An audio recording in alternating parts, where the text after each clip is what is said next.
ಭಾರತೀಯ ಚಿತ್ರರಂಗದ most expected cinema Ramayana. ದೊಡ್ಡ ದೊಡ್ಡ ಸ್ಟಾರ್ ಬಳಗ ಇರುವ ಈ ಚಿತ್ರದ ಟೀಸರ್ ಇತ್ತೀಚೆಗಷ್ಟೇ ರಿಲೀಸ್ ಆಗಿತ್ತು. ಇದಕ್ಕೆ ಸಖತ್ ರೆಸ್ಪಾನ್ಸ್ ಕೂಡ ಸಿಕ್ಕಿತ್ತು.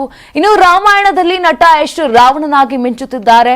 ಇದರ ಮೊದಲ ಪೋಸ್ಟರ್ ರಿಲೀಸ್ ಆಗಿತ್ತು. ಇನ್ನು ಯಶ್ ಅಭಿಮಾನಿಗಳಂತೂ ಸಖತ್ ಥ್ರಿಲ್ ಆಗಿದ್ದರು. ಈ ಸಿನಿಮಾ 2 ಪಾರ್ಟ್ಗಳಲ್ಲಿ ಮೂಡಿ ಬರ್ತಿದೆ.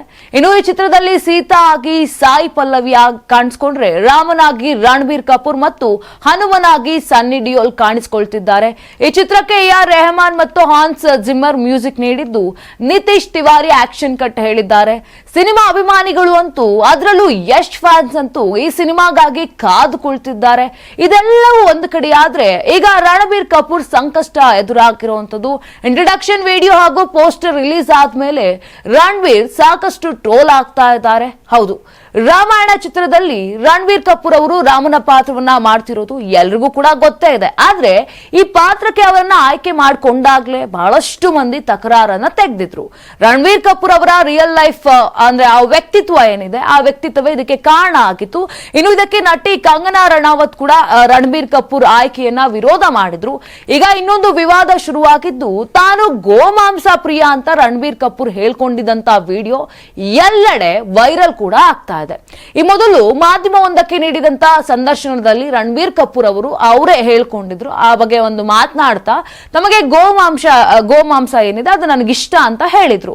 ಆಗ ಹೇಳಿದಂತ ವಿಡಿಯೋ ಏನಿತ್ತು, ಆ ವಿಡಿಯೋ ಈಗ ಮತ್ತೆ ವೈರಲ್ ಆಗ್ತಾ ಇರುವಂತದ್ದು.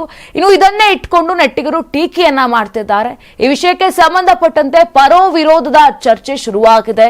ಗೋಮಾಂಸ ತಿನ್ನುವ ನಟನಿಂದ ರಾಮನ ಪಾತ್ರ ಮಾಡಿಸುವಂತದ್ದು ಎಷ್ಟು ಸರಿ? ಬಾಲಿವುಡ್ ಮಂದಿಗೆ ಏನಾಗಿದೆ ಅಂತ ಕೆಲವರು ಪ್ರಶ್ನೆಯನ್ನ ಕೂಡ ಮಾಡ್ತಾ ಇದ್ದಾರೆ. ಇನ್ನು ಈ ವಿವಾದ ಕುರಿತು ಗಾಯಕಿ ಚಿನ್ಮಯಿ ಶ್ರೀಪಾದ್ ಅವರು ರಣಬೀರ್ ಕಪೂರ್ ಪರವಾಗಿ ಪೋಸ್ಟ್ ಕೂಡ ಮಾಡಿದ್ದಾರೆ. ಏನಂತ ಹೇಳಿದ್ದಾರೆ? ದೇವರ ಹೆಸರನ್ನ ಬಳಸಿಕೊಳ್ಳುವ ಒಬ್ಬ ಬಾಬಾಜಿ ಅತ್ಯಾಚಾರಿ ಆಗಬಹುದು, ಹಾಗೂ ಆತ ಆಗಾಗ ಪೆರೋಲ್ ಪಡೆಯಬಹುದು. ಆದ್ರೂ ಯಾರು ಏನು ತಿಂತಾರೆ ಎಂಬುದೇ ದೊಡ್ಡ ಸಮಸ್ಯೆ ಅಂತ ಎಕ್ಸ್ ಖಾತೆಯಲ್ಲಿ ಬರೆದುಕೊಂಡಿದ್ದಾರೆ.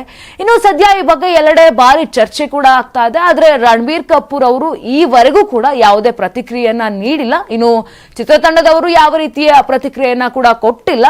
ಸೊ ಈ ವಿವಾದ ಇನ್ನು ಎಲ್ಲಿ ಹೋಗಿ ಮುಟ್ಟುತ್ತೆ, ಅಥವಾ ಚಿತ್ರತಂಡದಿಂದ ಯಾವ ರೀತಿಯಾಗಿ ಪ್ರತಿಕ್ರಿಯೆ ಬರುತ್ತೆ, ಇದಕ್ಕೆ ರಣಬೀರ್ ಕಪೂರ್ ಅವರು ಏನು ಹೇಳ್ತಾರೆ, ಇದನ್ನೆಲ್ಲವನ್ನು ಕೂಡ ನಾವು ಕಾದು ನೋಡ್ಬೇಕಿದೆ. ನಾನು 86 kg ಇದ್ದವಳು 71 kg ಬಂದಿದ್ದೀನಿ. ವಯಸ್ಸಾದ್ಮೇಲೆ ಸ್ಮಾರ್ಟ್ ಆಗಿ ಕಾಣ್ತೀರ ಅಂದ್ರೆ ಜಿನ್ನಿ. 126 kg ವೇಟ್ ಇದೆ. ನಾವು ಈಗ 114 kg ಲೆಕ್ಕ ಬಂದಿದ್ದೀವಿ. ಯಾವುದೇ ಸೈಡ್ ಎಫೆಕ್ಟ್ ಆಗಿಲ್ಲ. 84ರಿಂದ 50 kg ಬಂದೆ. ಆಮೇಲೆ ಸಣ್ಣಗೆ ಫಿಟ್ ಆಗಿದ್ದೀನಿ. ಅದಕ್ಕೆ ನಾನು ಯೂಸ್ ಮಾಡ್ತಾ ಇರೋದು ಜೀನಿ ಸ್ಲಿಮ್. 84ರಿಂದ 50 kg ಬಂದೆ.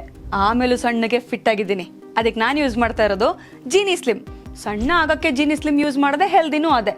ನೀವು ಸಣ್ಣ ಆಗ್ಬೇಕಾ, ಹೆಲ್ದಿ ಆಗ್ಬೇಕಾ? ಹಾಗಿದ್ರೆ ಜೀನಿ ಸ್ಲಿಮ್ ಯೂಸ್ ಮಾಡಿ. ಸಣ್ಣ ಆಗೋದಕ್ಕೆ ಯಾವುದೋ ಪ್ರಾಡಕ್ಟ್ ಹೇಳ್ತಾ ಇದ್ದಾಳೆ, ಏನಾದರೂ ಸೈಡ್ ಎಫೆಕ್ಟ್ಸ್ ಇದೆ ಅಂತ ಯೋಚನೆ ಮಾಡ್ತಾ ಇದ್ದೀರಾ? ಖಂಡಿತ ಇಲ್ಲ. ಯಾಕಂದ್ರೆ ಇದು ಕೆಮಿಕಲ್ ಫ್ರೀ. ಸಣ್ಣ ಆಗಬೇಕು ಅಂದರೆ ಜೀನಿ ಸ್ಲಿಮ್ ಯೂಸ್ ಮಾಡಿ. ಹೆಚ್ಚಿನ ಮಾಹಿತಿಗೆ ಕೆಳಗೆ ಡಿಸ್ಪ್ಲೇ ಆಗ್ತಿರೋ ನಂಬರ್ಗೆ ಕಾಲ್ ಮಾಡಿ.